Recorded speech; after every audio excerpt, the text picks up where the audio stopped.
and welcome to the lecture on the Rose Industrial Revolution. And this will be sort of an introduction to it, and then we'll look at the first R, the railroads. Railroads, oil, steel, and electricity. The time period of this is in the period after the Civil War, and sort of up to, say, World War I or the turn of the century. And it's popularly known as the Gilded Age that this was taking place, but we're specifically looking at the economic changes that were happening in the United States during this time. And so we'll be looking at the railroads first, and then these giant corporations like the Rockefeller's Standard Oil Company and Andrew Carnegie's Steel Company, and looking at the role of labor during this time and the changes to government that are taking place as a result of all of these changes. And we can consider this as a revolution because it very much changed how America lived, from an agricultural country to one of cities, from a farming to a manufacturing, from a country without the technology to a country with lots of technology, to regional cultures to a national mass culture. And why was it happening? What was fueling this economic boom? And it was a big boom, the biggest America's ever experienced. Like if you were to look at a 50-year time period, you could not find another 50-year time period where there's such growth in the economy. Mechanized machines. There are machines before, of course, but now much more so in all areas.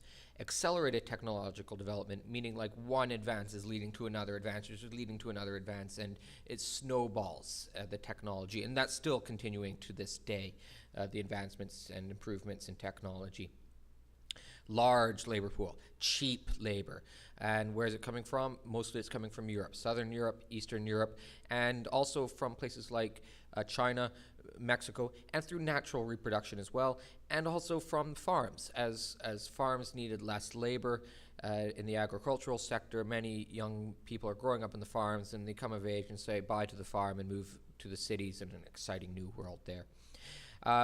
New markets. And why? Well, improvements in transportation, particularly the railroads, which we did have before, but nothing like the railroads that we're going to have now. And, of course, communication, better communication. Capital. And where's the capital coming from? Well, think about the Civil War. How did the North pay for the Civil War? Well, they largely did so by selling billions of dollars worth of bonds to bankers. Well, now those bankers are full of cash, and they're going to reinvest it back into the American economy. And there's also a lot of capital coming from Europe, who people and entrepreneurs and bankers in Europe who are looking for where's a wise, safe investment on my money where I can get a return. Well, America is definitely that place to be. So there's a lot of money flowing into the United States from Europe during this time.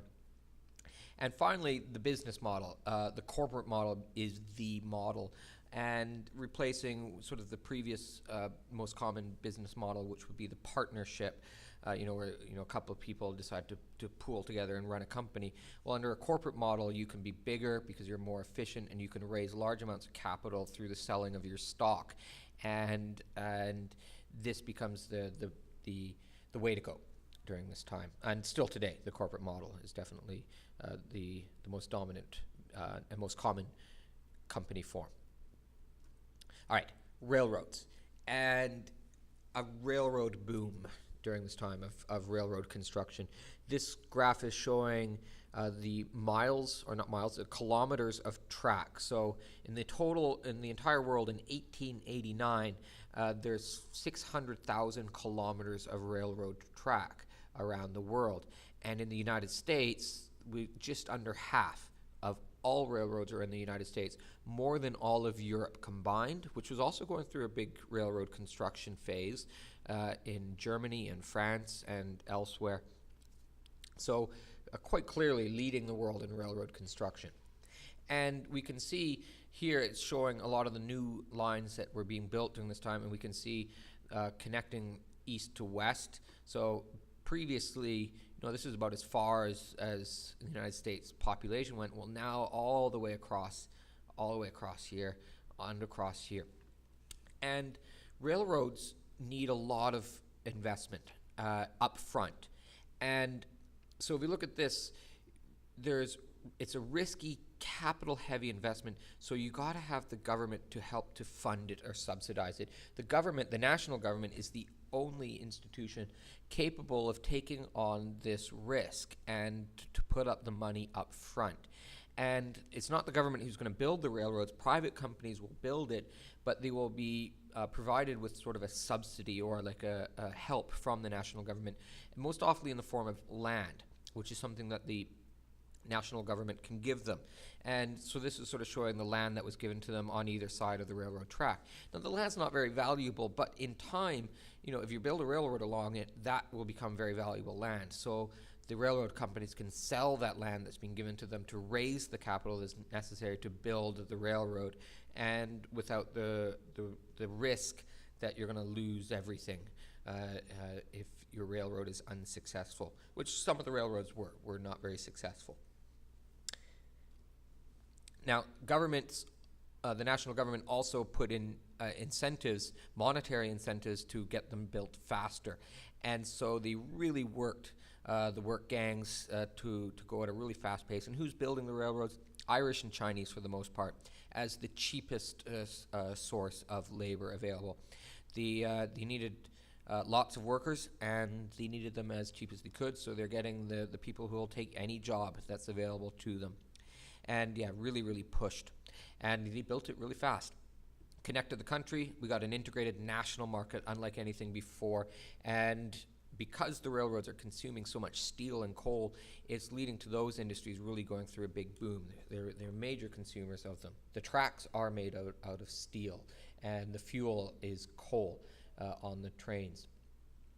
And so really we can say Alexander Hamilton's dream, or Henry Clay's dream of a powerful industrial nation, has really been fulfilled here. And a country from ocean to ocean and connected together, we certainly have now a nation that in the past they did not really have that sort of unified nation. Now it's a unified nation with the national government really at the forefront, and a fulfillment of Republican dreams as well. The Republican Party, this is what they had hoped to see come about. Very famous photograph showing the East and West meeting for the first time when you could take a train from one side to the other and they're connected in a little toast and get together. Now, because we have a connected system, you need to have some kind of like standardization, and we need to also have the new railroads, which are made out of steel. So they're tearing up the old railroads as well. So it's not just like they're adding on these new railroads. The old ones are being replaced, and being replaced with steel. Iron is just too fragile, too weak to support heavier trains, and now the trains can go a little bit faster. And before, each railroad, depending on who built it, they would build it at different widths, which meant if you got from where one railroad ended and another railroad began, you would have to take everything off of one train and put it onto another train, because the first train cannot go onto the track of the second railway. And so they decided to come up with a standard width everywhere in all of the tracks throughout the country. Time zones had to be invented, and it never even thought about time zones before, but now because you can travel so fast, we've got to have some kind of a system to manage time so that it's uniform. Canadian invention, by the way, or idea. The Westinghouse air brake was key to providing safety, so trains can go faster because they can slow down in a gradual, safe way with all that weight behind you. You can't just suddenly stop. All that weight behind you is going to push right up against you, and everything's going to fall off. So we've got to have this technology coming in. And the Pullman sleeping car, which became ubiquitous. This is it. It looks absolutely luxurious. And it's first class sort of sleeping car.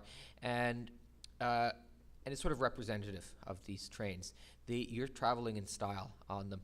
And production of these, big business, was done in a factory town where the company had a very strong influence over the people's lives. And think of that very similar to Foxconn today, as the way that the relationship between the employer and the employees. The town is just outside of Chicago.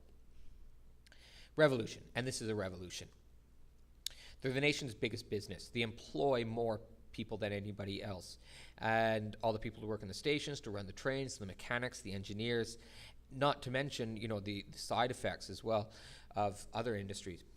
Agricultural and mining, they now have the ability to get their product to market so much easier, and so they go through a really big boon as well. So, cities can be larger because it's easier to bring in a supply of food and other supplies from outside with the railroads. So cities can grow to a higher populations that they could not have without the access to resources that the railroads bring them. Environmental changes on the Great Plains. I'm going to go back boom, boom, boom, to the map. The Great Plains is sort of this orange area in here, and it's a little bit drier area, and it's steppes, which like a short grassland, and it's home to millions, tens of millions of buffalo or bison, and the native people, horseback natives like the Sioux, who rely on them for their source of livelihood, they'll be destroyed. And when we say destroyed, like they'll kill off all of the bison, and they push off the natives off of the land, and white settlers and a few African settlers, a few Chinese as well, sort of move and settle onto these Great Plains, and that's when we get the cowboy story coming about. And finally, it's such a big business, and it's an interstate business. It's across the entire country, so it's leading to new responsibilities for the government to manage and regulate and come up with rules to govern these new enterprises. And governments are often slow to react to the need to do so. And corruption, and there's quite a lot of corruption within the railroads and the government.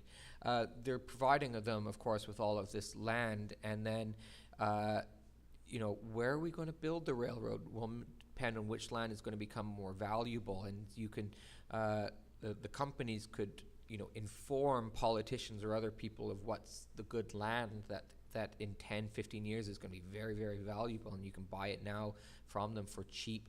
And that's one example of the corruption. Or creating sort of fake companies that are going to win the contracts to build a railroad, and you say, okay, we need $100 million to construct it, but in fact you only need, say, $20 million to build the railroad, and you take the other $80 million of tax money and you pocket it into your own pocketbook. And Vanderbilt here is really epitomizing that corruption. And he famously said, about the public and about the government, well, damn it, the public be damned, is what he said. And this is showing him that corruption. But government does come up with some action and reaction.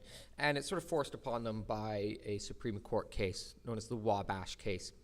A lot of the states had been coming up with the rules to regulate and manage the railroads so that their customers, their main customers, people like farmers who need to move their product to a market, that they're not being ripped off, which railroads would be doing, because there's no other way for you to get your things to market. You have to use the railroads. And so the railroads understand this and would charge very exorbitant, very high prices to move goods on their railway. And so state governments came up with rules sort of limiting and stopping railroads from this kind of practice. But then in this Supreme Court case, one of the railroad companies, the Pacific Railroad Company, they challenged these state laws and said states can't come up with these laws because we do business across state lines. If we're transporting that wheat or that corn from Missouri to New York, well, then we can't have each state in between with their own different rules. It's just not going to work, and appealed that the rules have to be coming from the national government. And that's correct. That's a correct argument. And the Supreme Court agrees and says that the national government only can regulate and make rules to govern the railroads. And the federal government's response is to the Interstate Commerce Act and creating what's known as the Interstate Commerce Commission. And we've got to look at both sort of a positive and negative of this. From the railroad's point of view, this is a good thing because people will be happy the government's doing something, but in fact they're really just only doing it in name and aren't going to be enforcing rules or putting in tough regulations, and so the railroads can continue their practices. And why would the national government do this? Well, corruption. The railroads are a source of a lot of money, and they have a lot of influence, and so these guys are sort of working together. And who's the loser out of all of it is the customer and the employees. Employees who there's very few safety rules, and the customers who have to pay pretty high prices. But at the same time, the government's making a major shift in its thinking about what its responsibility and what its role is.